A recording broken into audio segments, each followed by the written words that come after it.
हमने past continuous में देखा था कि कोई भी एक्शन जब माजी में जारी होता है तो हम उसे पास्ट कॉन्टिन्यूस कहते हैं।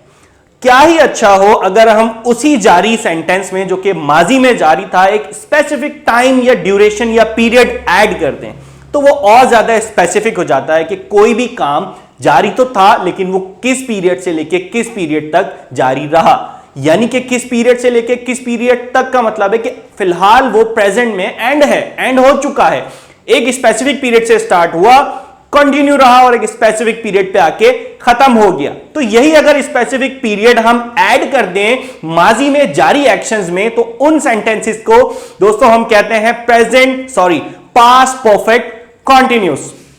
यही आइडेंटिफिकेशन में मैंने यहां पे लिखा है, any action which was continuous till a specific time. कोई भी एक्शन जो कि कंटिन्यू था एक स्पेसिफिक टाइम तक, ये स्पेसिफिक टाइम के साथ। इसके अगर हम फॉर्मूले देखें तो पास्ट परफेक्ट में हमने देखा था कि हेल्पिंग वर्ब यूज होता है हैड, तो इसके अंदर हैड ही यूज होगा। और हमने बार बार ये डिस्कस किया है, बार बार ये सीखा कि जहां पर भी हम कॉन्टिन्यूस का वर्ड देख लेते हैं हम आंखें बंद करके लगा देते हैं वर्ब की फर्स्ट फॉर्म के साथ आईएनजी, और परफेक्ट कॉन्टिन्यूस के सेंटेंसेस में हम बीन तो लगाते ही हैं। तो क्या बना, ये हैड बीन के साथ वर्ब की फर्स्ट फॉर्म के साथ हम लगा देते हैं आईएनजी। तो इसी तरीके से इसका अफर्मेटिव का फॉर्मूला है, सब्जेक्ट के साथ हैड बीन प्लस वर्ब की फर्स्ट फॉर्म के साथ आईएनजी, ऑब्जेक्ट और फिर सेंस फॉर के साथ टाइम। इसी तरीके से अगर हम इसके नेगेटिव का स्ट्रक्चर देखें तो हैड के साथ और बीन के दरमियान में हम लगा देते हैं नॉट, यानी कि ये हो जाता है हैड नॉट बीन।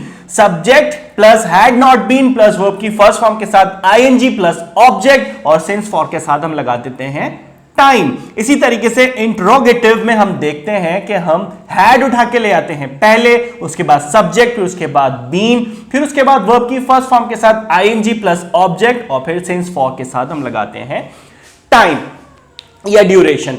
अगर हम इसके एग्जाम्पल देखें, अगर मैं ये कहूं कि मैं 5 मिनट से सेब खा रहा था, तो एक्शन माजी में था, कंटिन्यू था और एक स्पेसिफिक टाइम तक कंटिन्यू रहा। तो दोस्तों यही सेंटेंसेस को हम कहते हैं पास्ट परफेक्ट कंटिन्यूस।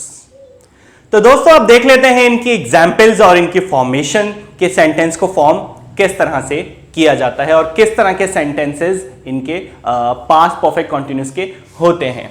पहले एग्जाम्पल में हम देख रहे हैं वो 2 घंटे से बैडमिंटन खेल रहे थे, वो खेल रहे थे 2 घंटे से, यानी कि पास्ट में काम कंटिन्यू था, एक स्पेसिफिक टाइम तक कंटिन्यू रहा।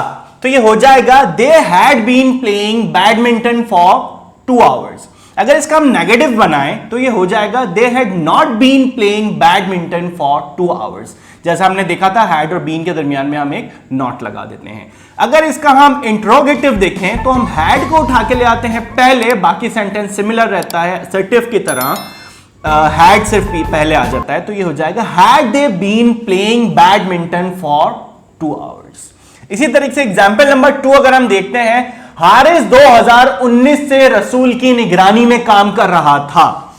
Haris had been working under supervision of Rasool since 2019। Haris 2019 से रसूल की निगरानी में काम कर रहा था। सेंटेंस नंबर 3 है हमारे पास, मैं सुबह से अपने प्रोजेक्ट मुकम्मल कर रहा था। सुबह से कर रहा था, अब नहीं कर रहा, कंटिन्यू था, सुबह से अब एंड हो चुका है। I had been completing my project since morning. Example number 4 है हमारे पास, वो 2 साल से लंदन में रह रही थी। She had been living in London for 2 hours. Last but not the least, हम 3 हफ्तों से पिकनिक प्लान कर रहे थे। We had been planning picnic for 3 weeks. तो उम्मीद करता हूं दोस्तों कॉन्सेप्ट क्लियर हुआ होगा, बनाना भी आ गया होगा। कोई सवाल रहता हो तो कमेंट सेक्शन में जरूर मुझसे पूछिएगा। अल्लाह ने के बाद।